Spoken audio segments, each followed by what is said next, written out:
You listen here, matey. I'm gonna come back for you one day, okay? After the review, and I'll make sure I'll defeat you on the staring contest. You got that? Yeah, you heard me. Oh, Lee, you will never beat me on the staring contest. You'll always blink, ever.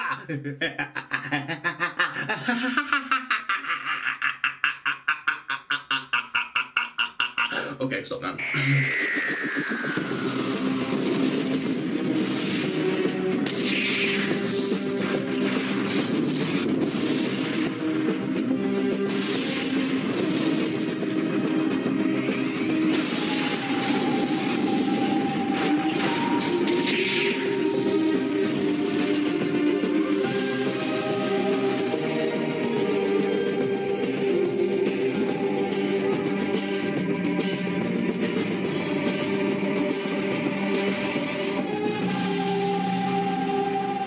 Anyone seen my face?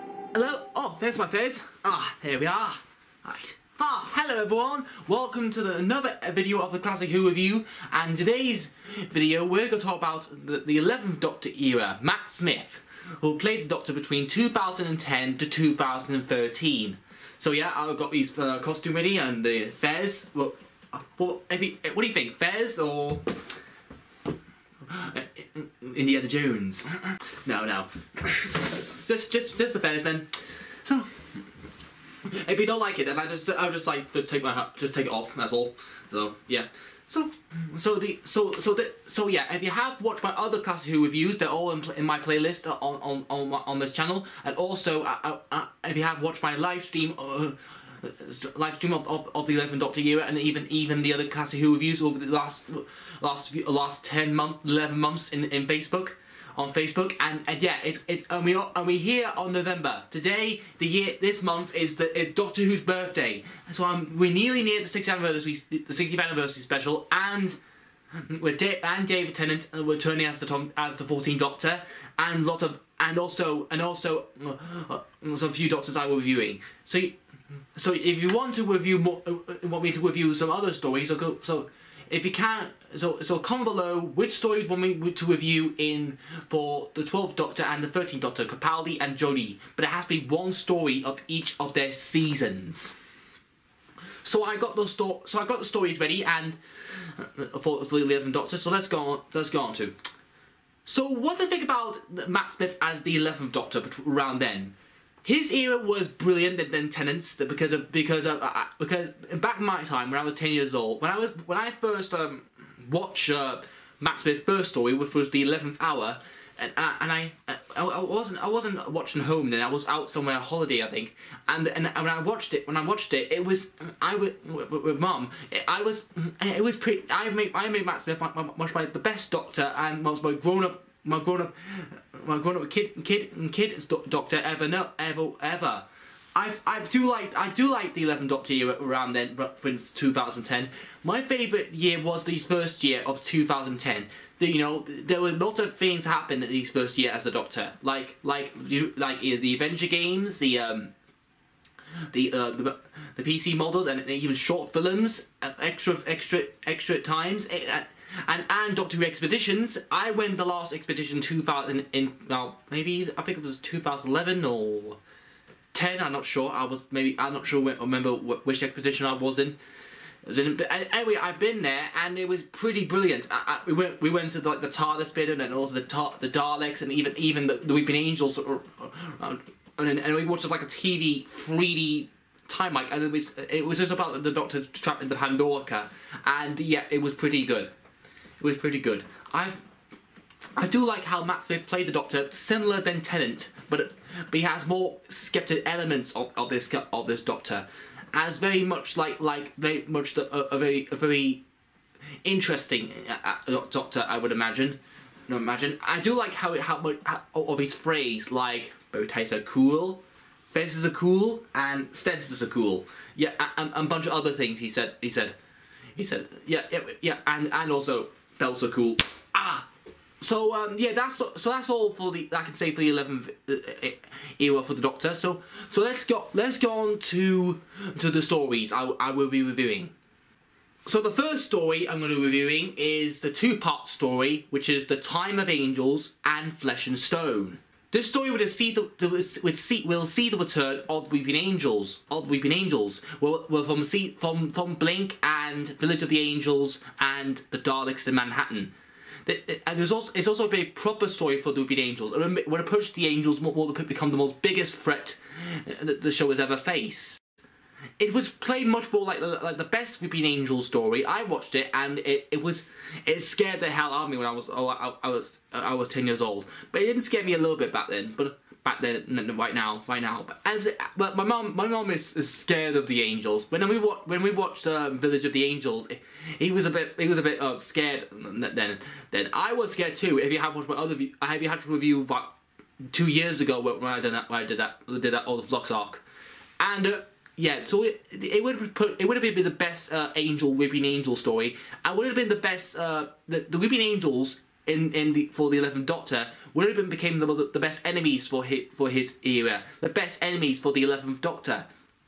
I hated when around the Angels take Manhattan. That was the one where that Karen Gillan left. It didn't look well for the Angels, and I do like the idea of with New York and the statues.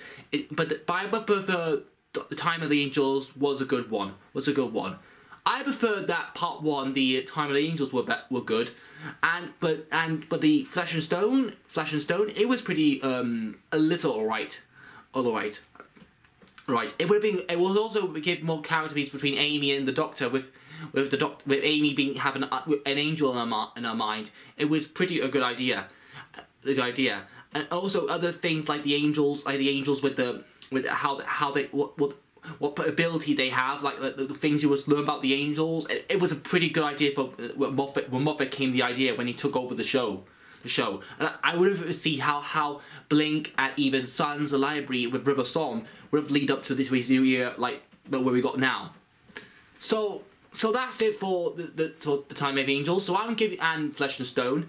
So I'm giving that story 9 out of 10. That's my opinion. Yours could be very, very different. The next story I'll be reviewing is The Girl Who Waited.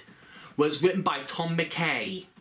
The story would see the Doctor and Amy and Rory arriving on Apalachia, a planet where a fueled of paradise. But eventually they find out the planet's being quarantined by an unknown plague, known as Chin 7, I think. Chin 7, yeah, I was right.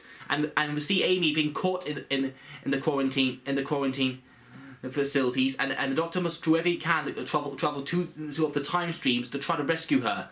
But then, for suddenly, it didn't go out. It didn't go out well because he spent 36 years in those facilities. This story would have been much more a good story too. I do like The Girl Who Waited. It was pretty much a better one. It was a good character piece for Amy's character and even Rory, even a bunch of all the characters in that one.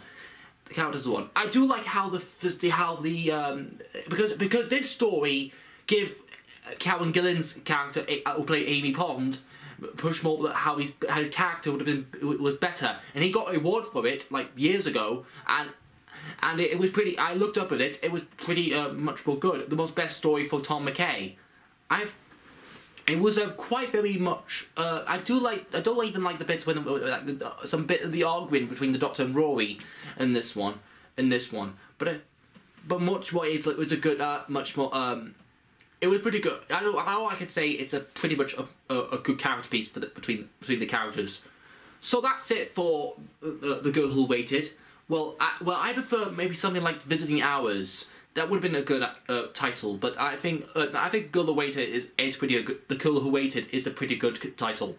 So that's it for the Girl Who Waited. So I'm giving that story 10 out of 10. That's my opinion. Yours is very different. So, and I would say let's the feathers off.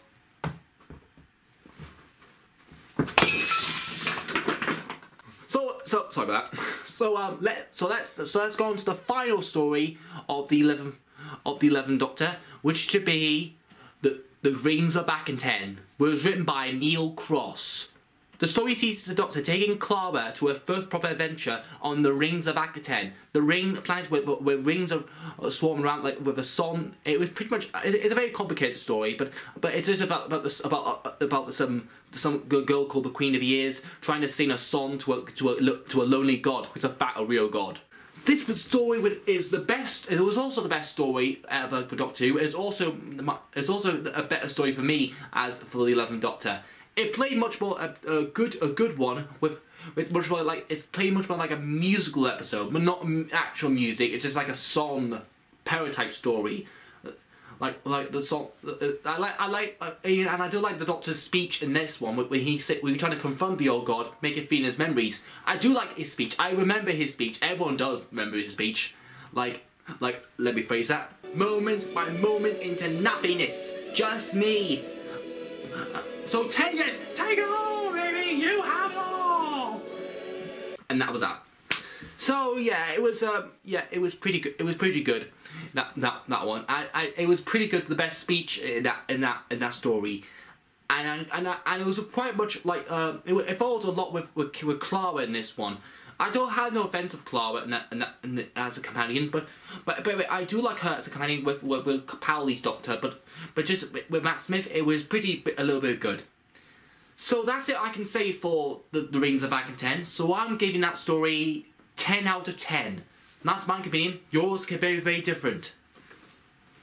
And that's it, guys. That's it for that's all the stories and even the 11th the 11th Doctor's era now. So you guys want to comment below and subscribe and like and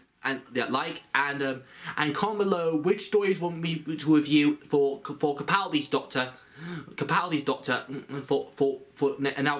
will be the next video. And also I will be doing the 12th Doctor on Facebook as well on live stream. It may live somewhere in November. So comment below which stories you want me to review for his era. But it has to be one story of each of his seasons and Jodie's. So yeah, we already got 2 videos away for these Doctors, and that'll be it. I may do a review of the part of the Classic Who review of maybe the 14th Doctor. Maybe when if I watch his whole era of his anniversary special with his era. So we'll just see. So yeah, so that's it, guys. Thank you for watching. And I'll see you next time. And I'll phrase that. Talio and Geronimo. Right. Alright, where's my fez? Where the hell's my fez? Oh!